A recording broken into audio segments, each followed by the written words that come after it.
चलिए शुरुआत करते हैं आज के न्यूज़पेपर की। हम पीआईबी के साथ में पीआईबी की पहली न्यूज़ देखेंगे। बैटरी अपशिष्ट प्रबंधन नियम 2022 से संबंधित गवर्नमेंट ने इसकी अधिसूचना जारी कर दी है। इसको लेकर के ये न्यूज़ आई है।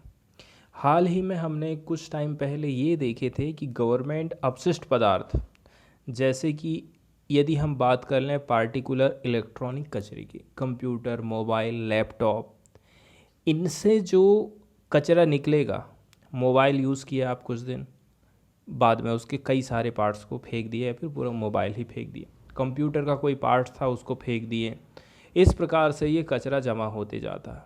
तो गवर्नमेंट का कहना ऐसा था, कुछ टाइम पहले ही एक नियम आया था, इनको जो बनाने वाली कंपनी है वे ही निर्धारित करेंगे कि इस कचरे का निपटान वे खुद करेंगी। इस प्रकार के नियम लेकर के आई थी और इसको हमने डिस्कस भी करे थे। इसी कड़ी को आगे बढ़ाते हुए गवर्नमेंट ने क्या काम कर दी है, जो बैटरियां होती हैं, अब जो भी कंपनी बैटरी बनाएगी उसको ये सुनिश्चित करना है जो बैटरी का कचरा है उसको वो फिर से नई बैटरी बनाने के लिए उसको यूज़ करें। नए नियमों को लागू करने के पीछे का उद्देश्य है बेकार बैटरी का पर्यावरण की दृष्टि से सही मैनेजमेंट करना। ठीक है।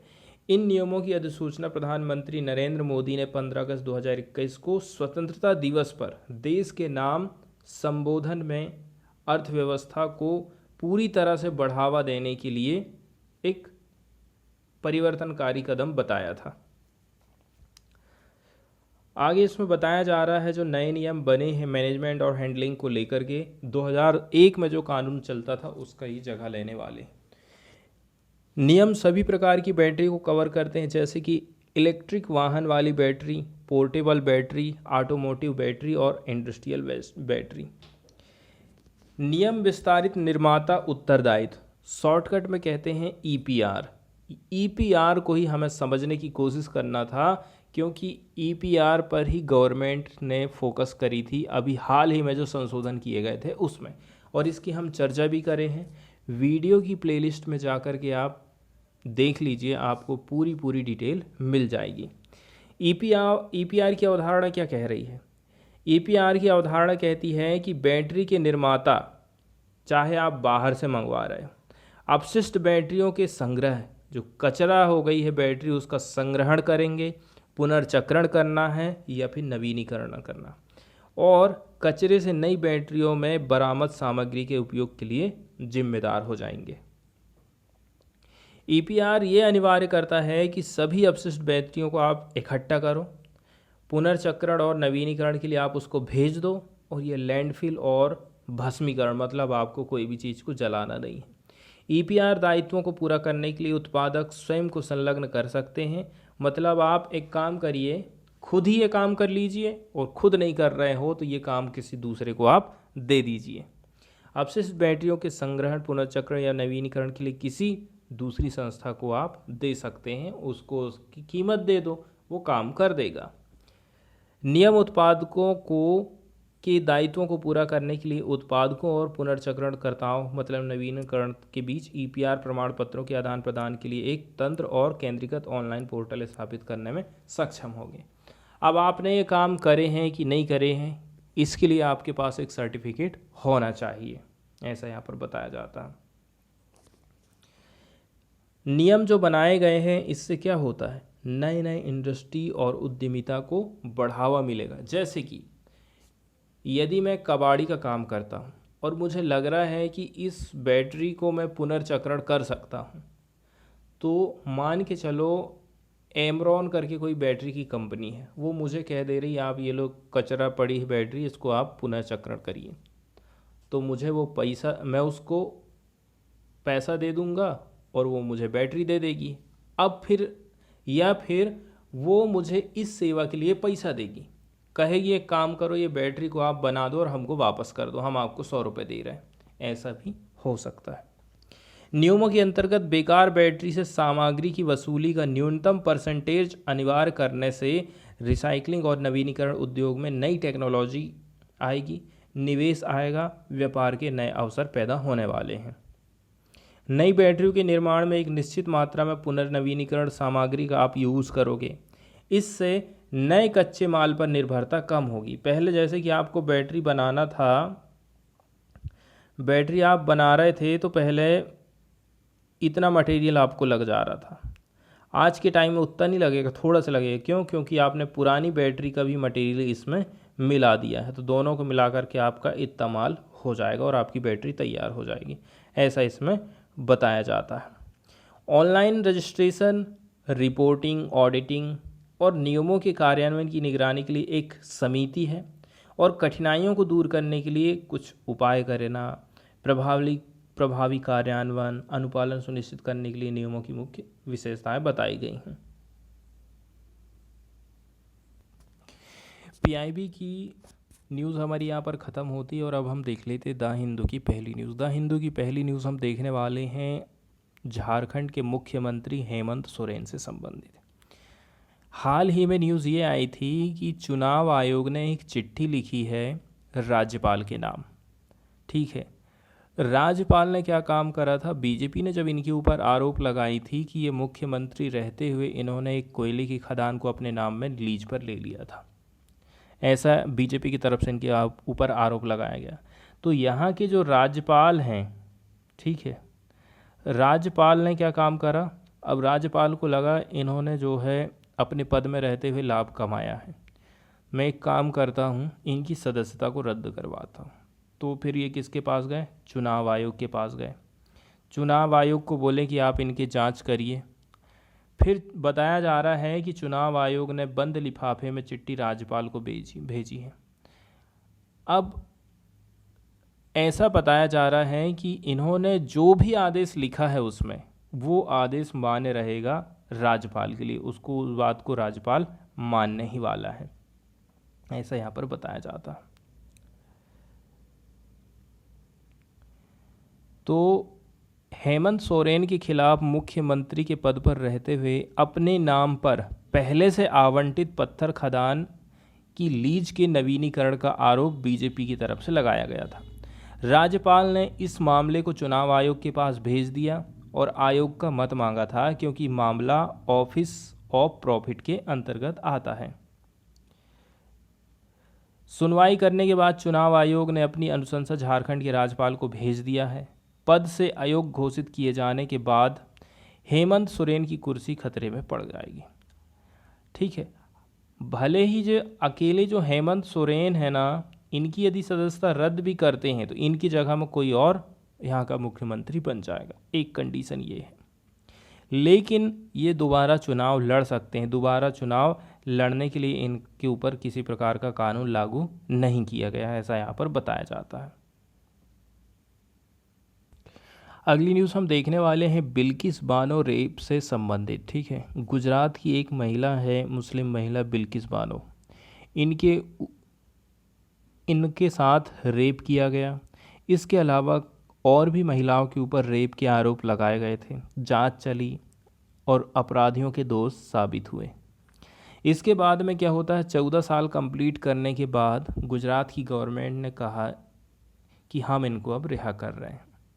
ठीक है, ये नियम आए हैं ना, उम्र कैद की यदि सज़ा किसी को सुनाई जाती है तो आपको पूरी उम्र भर जेल में नहीं रहना है, आपको 14 साल के बाद छोड़ा भी जा सकता है। इसके लिए गवर्नमेंट विचार विमर्श करती है, आपके आचरण को देखती है। तो इसी प्रकार से देखते हुए गुजरात की तरफ से ऐसा निर्णय लिया गया कि नहीं, इनको हम छोड़ सकते हैं। उन्होंने उनको रिहा भी कर दिया। अब फिर ये केस चला गया कहाँ? सुप्रीम कोर्ट में। उनका कहना है इन लोगों के ऊपर इतने भारी भारी आरोप लगे हुए हैं, हत्या के, रेप के, आप इनको कैसे छोड़ दे रहे हो? इस प्रकार की सुनवाई सुप्रीम कोर्ट में चल रही थी। तो सुप्रीम कोर्ट ने पूछा है दोषियों की रिहाई के फैसले में दिमाग लगाया नहीं लगाया कि ऐसे ही छोड़ दिए बस। तो न्यूज़ में बताया जा रहा है 25 अगस्त को उनकी अगुवाई वाली बेंच ने बिल्किस बानो केस में गुजरात सरकार को नोटिस जारी करा था।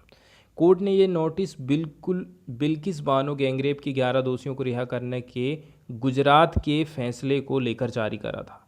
15 अगस्त को रिमिशन पॉलिसी एक कानून होता है जिसके माध्यम से किसी भी कैदी को अब पूरा जो पीरियड है ना जेल में वो नहीं काटना है, उसके पहले भी आपको रिहा किया जा सकता है। तो वो रिमिशन पॉलिसी के अंतर्गत उनको रिहा कर दिया गया था 11 दोषियों को। फिर दोषियों की रिहाई के खिलाफ सुप्रीम कोर्ट ने याचिका दायर करी किसी ने, ठीक है। तो गुजरात सरकार से पूछा था क्या नियमों के तहत दोषी छूट के हकदार हैं, क्या इस मामले में छूट देते समय एप्लीकेशन ऑफ माइंड का इस्तेमाल किया गया था। बिल्किस केस के दोषियों की रिहाई के खिलाफ एक्टिविस्ट रूपरेखा वर्मा, सीपीआई नेता सुभाषनी अली, स्वतंत्र पत्रकार और फिल्म मेकर रेवती लाल ने याचिका दायर करी थी।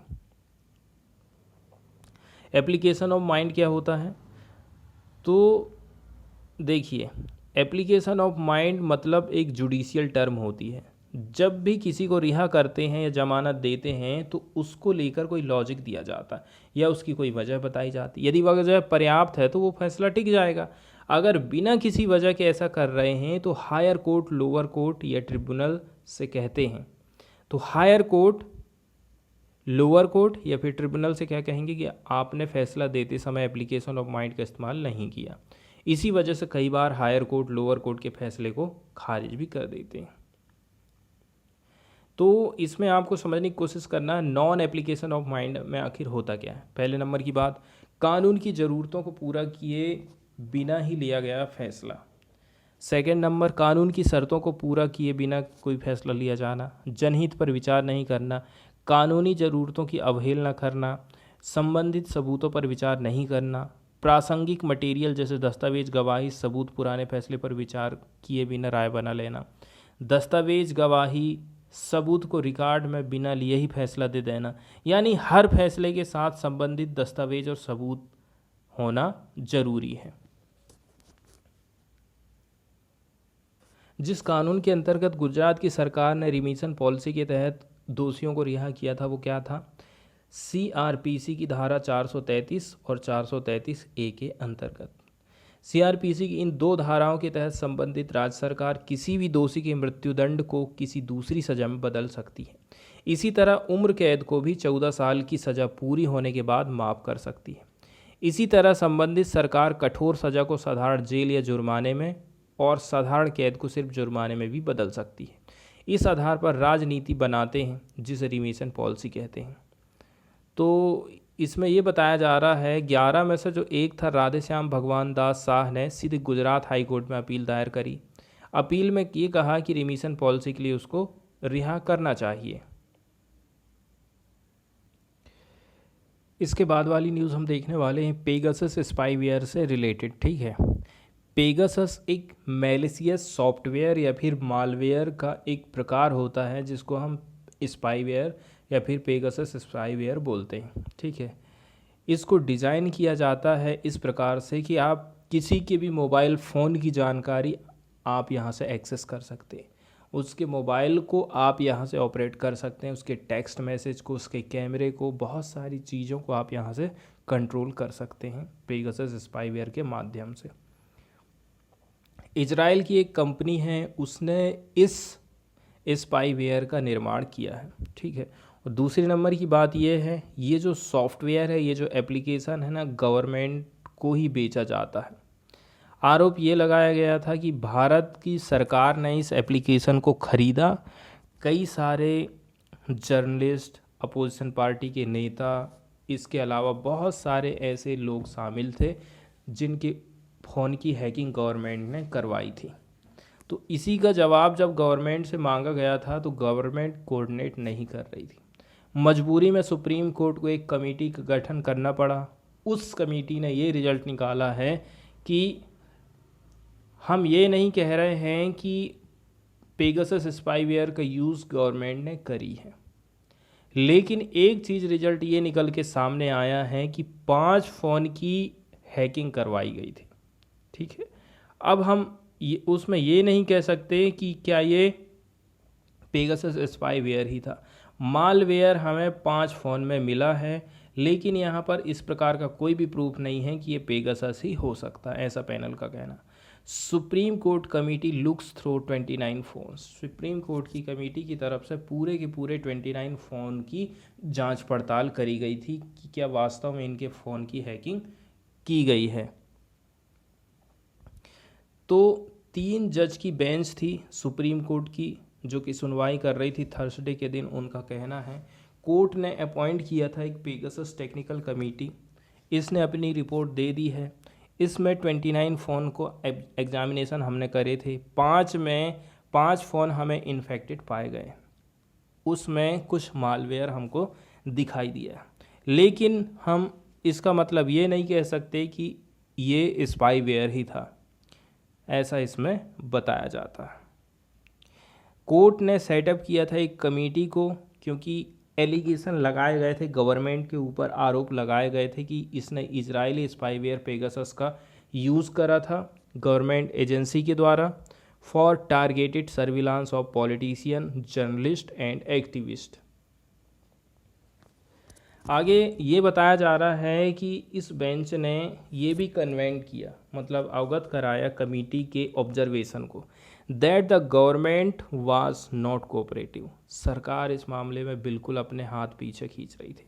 I am sorry to say but there is a line in the report saying the government of India was not cooperative, whatever stand you had taken here you took with them, ऐसा chief justice of India का कहना है। Government की तरफ से 29 जो central labour law थे उनको मिलाकर के गवर्नमेंट ने 4 नए वेजेस कोड बना दिए। इसमें industrial relation code, code on occupational safety, health and working conditions code, social security code और कोड ऑन वेजेज भी शामिल है। लेकिन सबसे बड़ा बदलाव वेज की परिभाषा है, इसमें कुछ एक्सपांसन किया गया है। नए लेबर कोड का मकसद है कंसोलिडेशन पर, सैलरी का 50% सीधे तौर पर वेजेज में शामिल होना चाहिए। बता दें कि संसद से श्रम सुधारों से जुड़े कानून पास हो चुके हैं, अब इन्हें लागू कर दिया गया।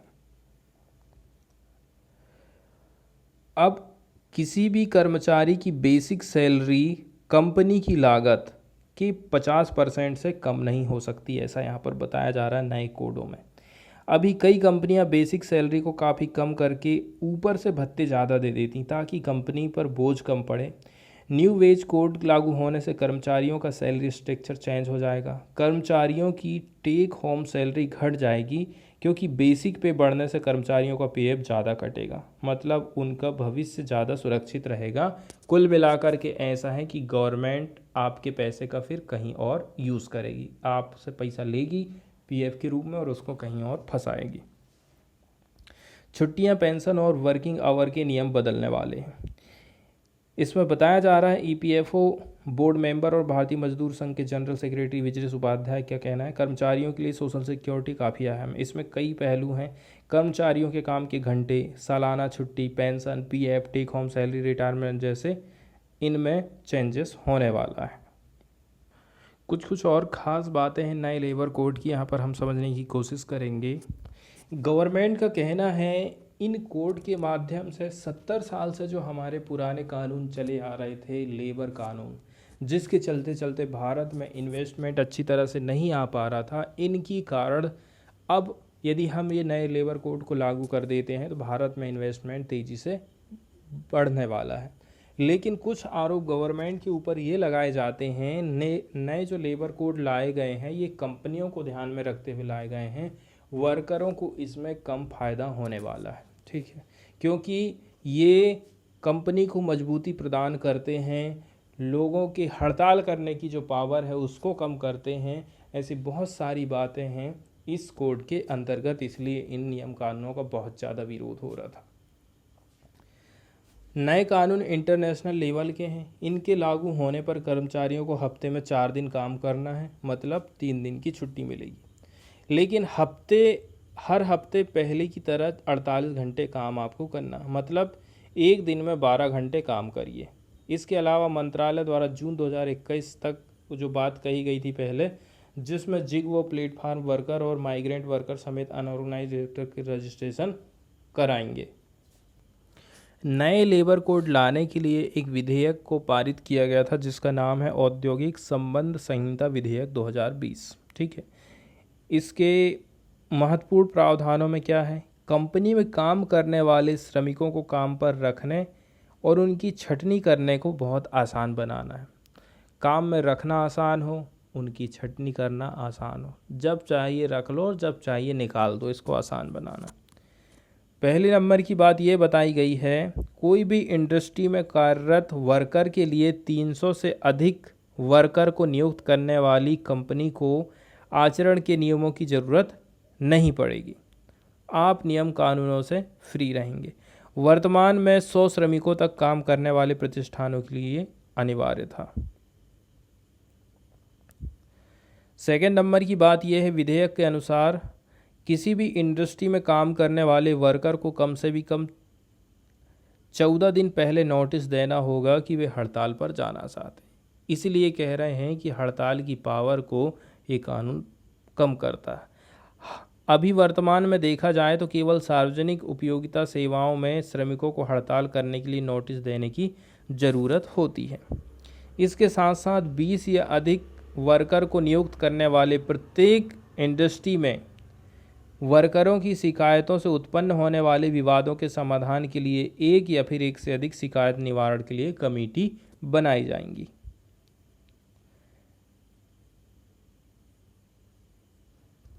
अब यहाँ पर काम को लेकर के कुछ बातें बताई गई थी, जैसे कि ये भी अनिवार्य है कि किसी भी वर्कर को किसी भी इंडस्ट्री में प्रतिदिन 8 घंटा या फिर सप्ताह में 6 दिन से ज़्यादा काम नहीं करना है। ओवर टाइम यदि आप कर रहे हो तो आपको आपकी सैलरी का डबल मिलेगा। जैसे आपकी सैलरी है एक दिन की 200 रुपया, तो आपको 400 रुपया मिलेगा। ये ऐसी जगह भी लागू होता है जहाँ पर 10 लोग काम कर रहे हैं। इसमें लैंगिक समानता का भी उल्लेख किया गया है। महिलाओं को ये सशक्त बनाता है। महिला सब प्रकार के काम कर सकती है और यदि उनकी सहमति है तो सुरक्षा रहना चाहिए। अवकाश ध्यान में रखना है। काम के घंटे से संबंधित स्थितियों के अधीन सुबह 6 बजे से पहले और शाम 7 बजे के बाद भी वो काम कर सकती हैं। इसका मतलब ये है अब महिलाओं को नाइट में भी अलाउ कर दिया गया। अब कंपनी तो ज़्यादा से ज़्यादा चाहेगी, कंपनी नहीं भी चाह रहा है तो जो सीनियर ऑफिसर है वो कहेगा कि महिलाएं आएँ, ठीक है, ज़्यादा से ज़्यादा। लेकिन महिलाएं कभी भी रात में काम करना नहीं चाहती हैं। यहाँ तक कि पुरुष तक नहीं चाहते हैं कि रात में हम काम करें, कौन रात भर जगते रहेगा। ऐसी बहुत सारी बातें हैं, लेकिन फिर भी गवर्नमेंट ने जब उनके लिए रास्ता खोल ही दी है तो अब देखो क्या होता है। एक बहुत अच्छी बात यहाँ पर ये बताई गई है कि पहली बार श्रम संहिता भी, श्रम कोड भी ट्रांसजेंडरों को बराबर अधिकार देता है। जैसे कोई पुरुष महिला होती है, ठीक जिस प्रकार से उनके लिए आप व्यवस्था बना रहे हैं उसी प्रकार से व्यवस्था सुख सुविधा की आपको ट्रांसजेंडरों के लिए बनाना पड़ेगा। वॉशरूम, स्नान स्थल और लॉकर रूम अनिवार्य रूप से प्रोवाइड करना पड़ेगा। फिर सामाजिक सुरक्षा कोड आया था एक, इसी में शामिल था। तो जो पहले नोट हो कानून चल रहे थे उसकी ये जगह लेने वाला है, जैसे कि मातृत्व लाभ अधिनियम, कर्मचारी भविष्य निधि अधिनियम, कर्मचारी पेंशन योजना, कर्मचारी मुआवजा अधिनियम, ये सारी चीज़ इसमें शामिल थी। अब इसमें यह बताया गया है कि सभी प्रकार के वर्करों के लिए ग्रेच्युटी भुगतान प्राप्त करने की समय सीमा को 5 साल से 1 साल की निरंतर सेवा तक कम करता है।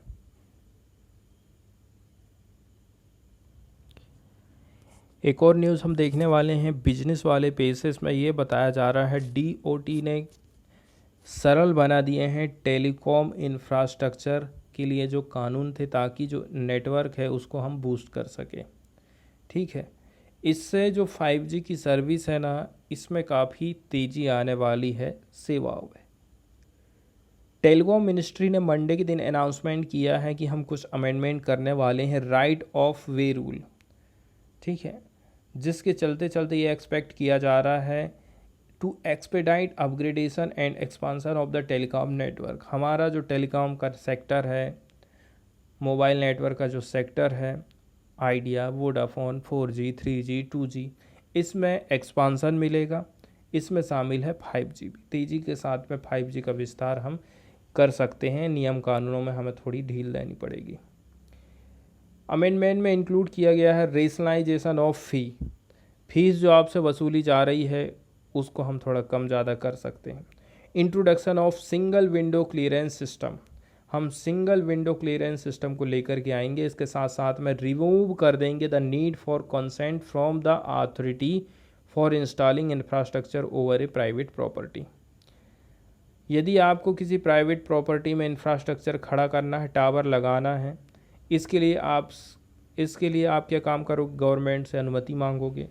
तो इस प्रकार की अनुमति देने के लिए हम एक सिंगल विंडो लाना चाहते हैं कि एक ही जगह से आपको सारा काम आसानी से हो जाए।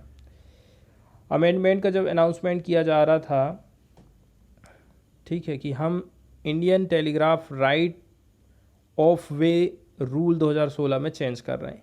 मिनिस्टर फॉर कम्युनिकेशन, इसके साथ आईटी एंड रेलवे अश्विनी वैष्णव का ये कहना है कि ये जो अमेंडमेंट कर रहे हैं, इसके चलते चलते एक नया रास्ता खुल जाएगा 5G के डिप्लॉयमेंट को लेकर के स्मॉल सेल्स में ऑन एग्जिस्टिंग स्ट्रीट इंफ्रास्ट्रक्चर।